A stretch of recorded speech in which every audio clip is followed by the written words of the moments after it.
President Barrow presides over the commissioning of over 30 new buses to mitigate transport challenges in the country. South African National commemorate Nelson Mandela's Day by providing humanitarian support to the needy. And Child Protection Alliance calls for an immediate investigation into the death of a 2-year boy. Well, this and more coming ahead on The World Today.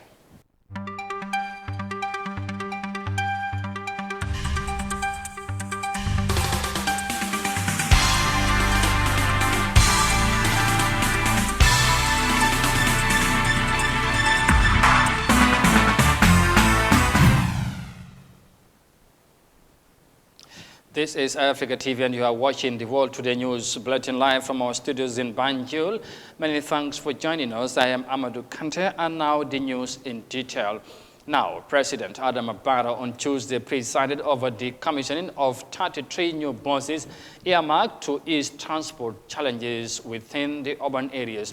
Now, the initiative is part of the country's national development plan, which seeks or which takes notice of the significant role public transport service in harnessing the national economy. The commissioning took place at the McCarthy Square in Banjul. Moses Imendi has the details in this report. Public transport remains one of the biggest challenges the country faced over the years, amid several factors including poor road network.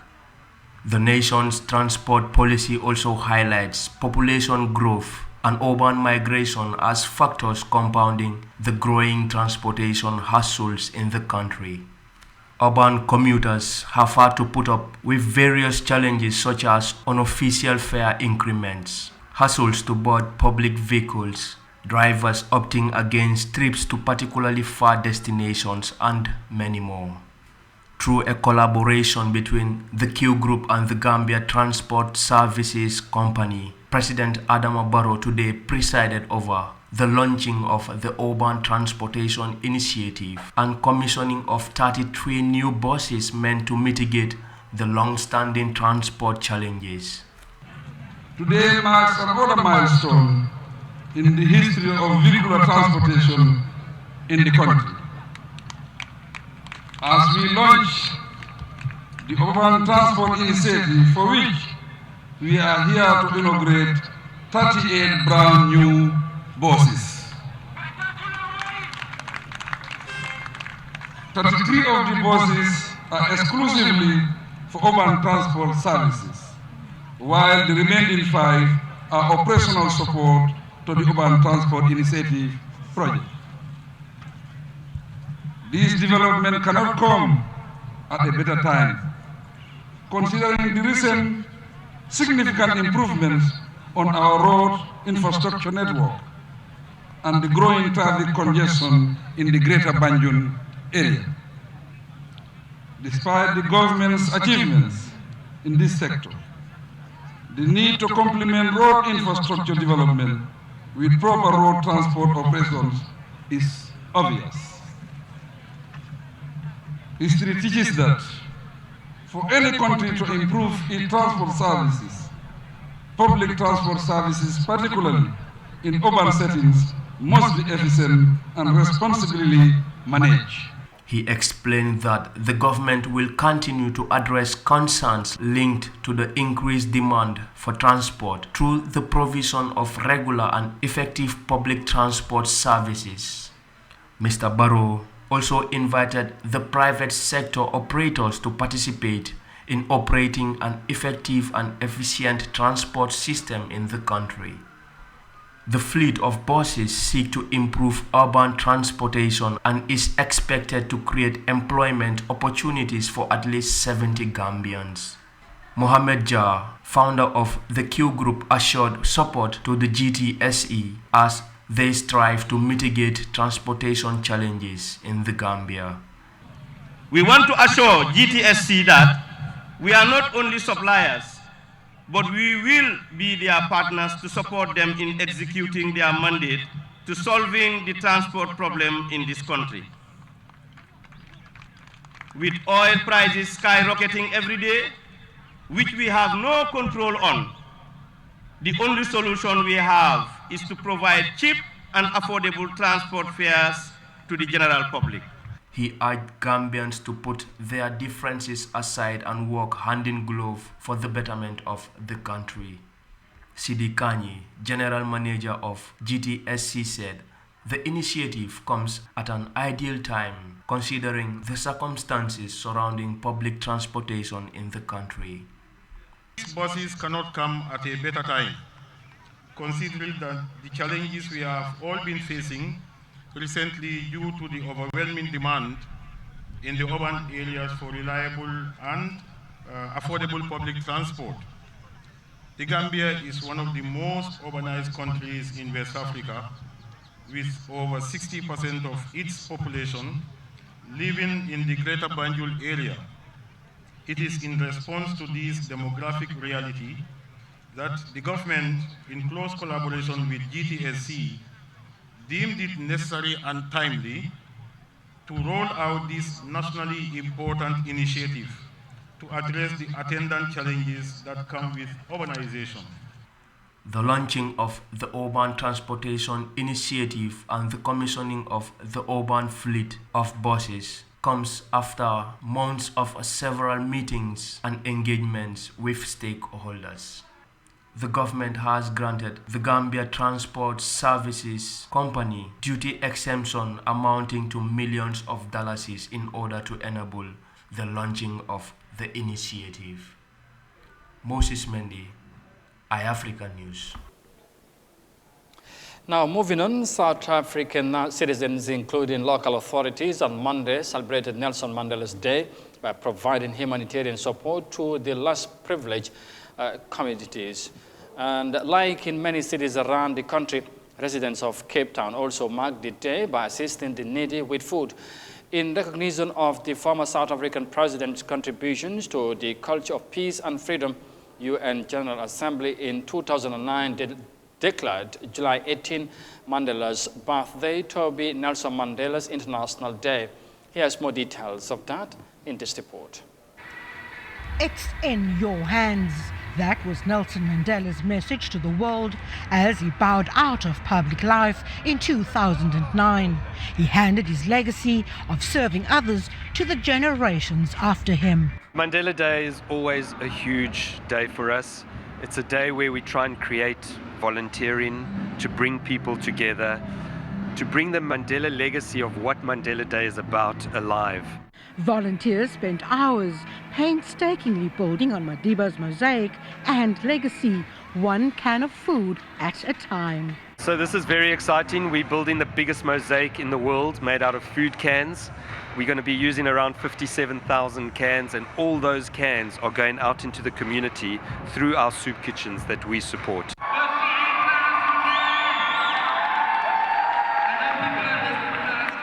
Cape Town celebrated as the countdown to the world record was announced. It took around 6 hours and nearly 60,000 cans of food to create the world's biggest Nelson Mandela mosaic on the globe. All the cans of food, as well as tons of cut vegetables and tens of thousands of sandwiches, will be donated to poor and hungry communities in and around the city of Cape Town. Without this legacy, we wouldn't be here today. It's all because of his great knowledge, his love, compassion, and unity amongst people. So we are so privileged to be part of it. This latest act of Madiba magic and kindness will go a long way towards feeding nutritious meals to the needy in Madiba's birthday month of July.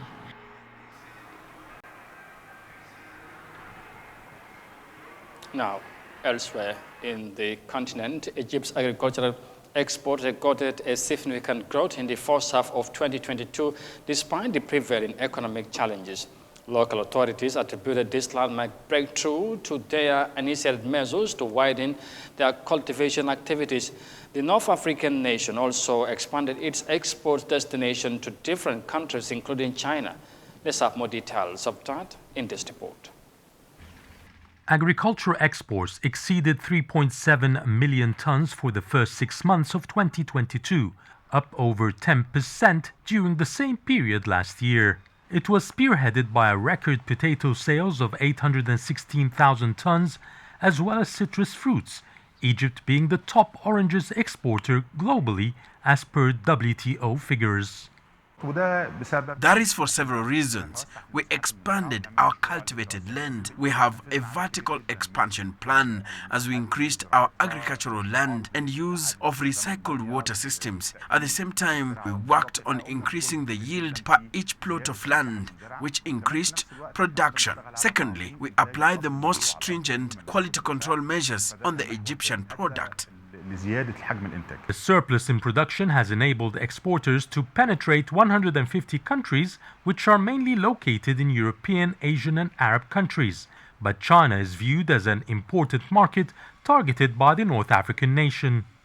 China is a huge market with a large population and historical ties with Egypt. We are focusing on increasing our exports to China. Lately, there has been a diversification of products to China. We added potatoes, citrus fruits, grapes, and dates. We have a wide variety of produce and we are working to raise the volumes further.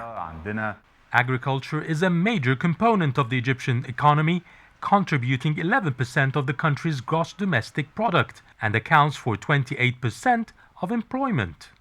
We're only halfway through the year. At this current rate, exporters are optimistic that they would break the record $3 billion of agricultural exports set in 2021.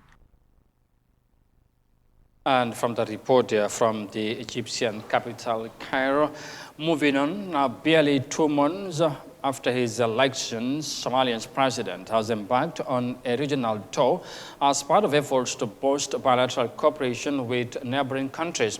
President Hassan Sheikh Mohamud latest visit was in Djibouti, where the two leaders discussed about development of the Horn of African region and security challenges. Now, the Somali leader also commended Djibouti for its immense contribution in maintaining peace in his country. Here's more details of that in this report. After concluding his official visit to Kenya, President Hassan Sheikh Mohamud headed to Djibouti to meet President Ismail Omar Guelleh. Djibouti played a key role in Somalia's state-building process. President Mohamud, who addressed the Djiboutian parliament, hailed the unique relations between the two countries. We always seek advice from our brothers in Djibouti on various issues regarding state building, such as politics, security, and reconstruction, because this is where our Third Republic was established. Discussions between Somali delegations and officials from Djibouti also centered on developments in the Horn of Africa region. We also discussed various issues affecting the region, topped by the interest of our two nations and the challenges of our Horn region and how to resolve it, including security and economic integration, as well as regional organization that we share. Somalia's head of state thanked the people and government of Djibouti for their peace-building efforts in his country. Djiboutian troops are part of African Union Transition Mission in Somalia, who are backing Somali military offensive operations against the armed group Al-Shabaab. With just 2 months in office, President Hassan Sheikh Mohamud has visited 5 countries, including 3 in the Horn of Africa region, to strengthen his new government cooperation with the world, based on his foreign policy pillar, dubbed Peace at Home and with the World. You are watching the World Today News Bulletin on Eyeafrica TV, and we are coming to you live from our studios in Banjul. And from that report here, we now take a break and come back shortly. Stay with us, we'll be right back.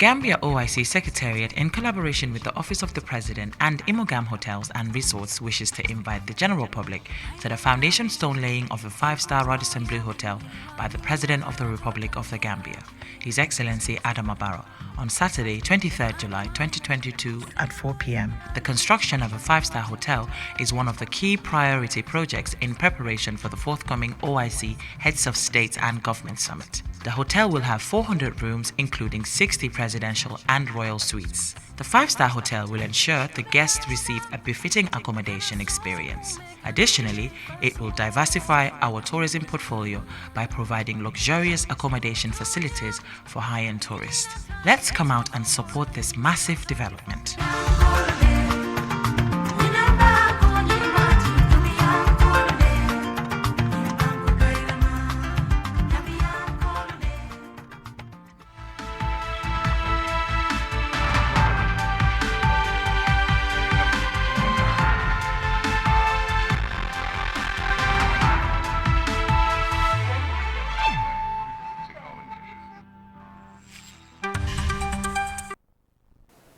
Welcome back. This is Eyeafrica TV, and once again, many thanks for joining us. And let's now look at the rest of the story.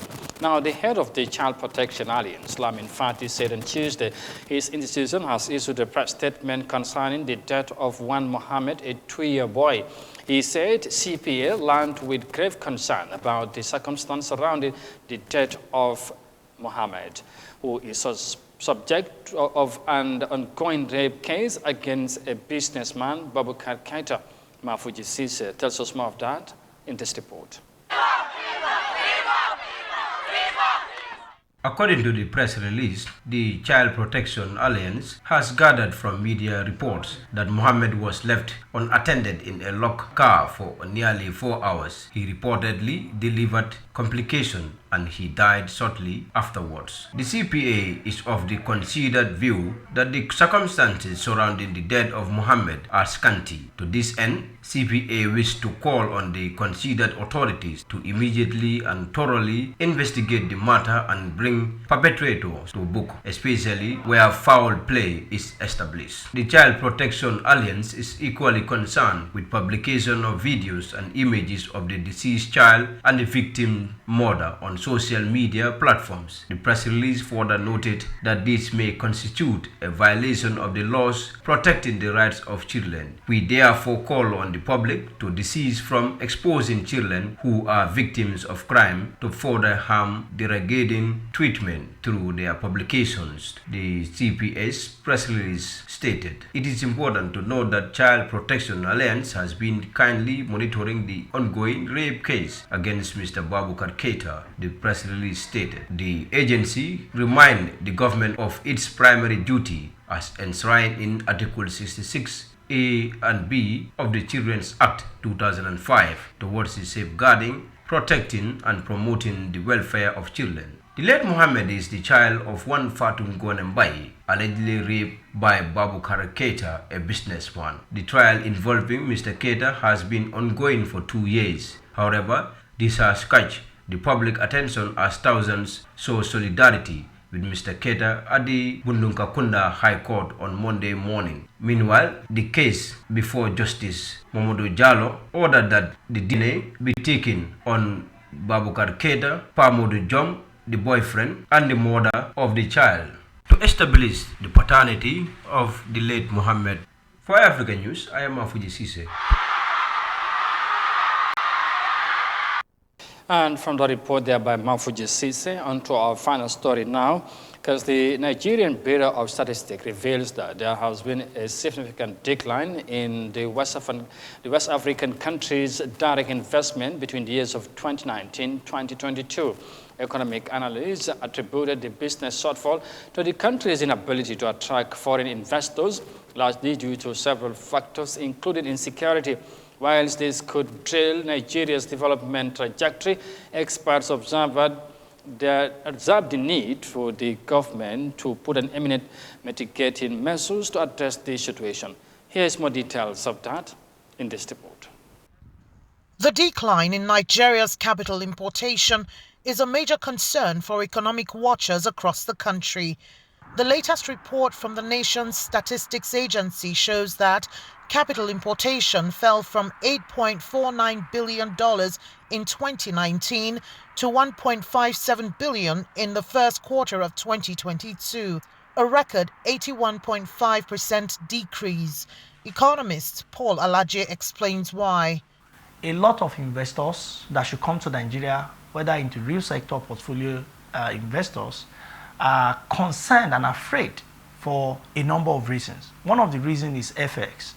The value of FX they bring to Nigeria, they are not sure if their money will not have withered in value when they are leaving, even though they make all the profits in the world. Nigeria is an import-dependent nation. Between 2016 and 2021, Nigeria's import bill rose from $21 billion to about $51 billion. Experts stress that a rising import bill with declining capital importation would impact negatively on the economy. The economy will begin to shrink significantly because it also now means that what we are experiencing is capital outflow when there is no capital inflow. So there are two disasters here. Fund is not flowing. Existing ones are moving out. The economy will remain stagnant. Also have a situation where these unemployed youths have also become tools in the hands of criminal elements, bandits, Boko Haram, because of their unemployment state. And they continue to tap into this pool to wreak more havoc, to escalate the level of insecurity. Experts propose that the West African nation would require a systems and monetary policy overhaul to boost investors' confidence. Government needs to remarket Nigeria. FX stability, which means collapse the gap between the what you call it now, the parallel market and official window, maybe the parallel market and I&E window. We need to reduce that gap significantly. Two, we need to reduce volume of import by making refineries work. And how do you make it work? Give it to private individuals to run, while government stay with the regulatory function. Number three, reduce inflationary pressure. When you reduce inflationary pressure, you stop importing unconsciously. That time you can remove subsidy. The World Bank says foreign direct investment is critical to economic growth as it contributes to increased productivity, innovation, and technology transfer. It also supports economic diversification and boosts export capacity of domestic firms. Now, economic observers are urging authorities to remove the bottlenecks in business environment in order to make the Nigerian market a viable trade destination for foreign investors. Well, viewers, that report there from Abuja, Nigeria, bring us to the end of this news edition. But for more details on this and other stories, as always, as ever, you can visit on our website on Eyeafrica.tv. But for now, many thanks for the pleasure of your company. Thanks for watching and do have a pleasant evening. Bye for now.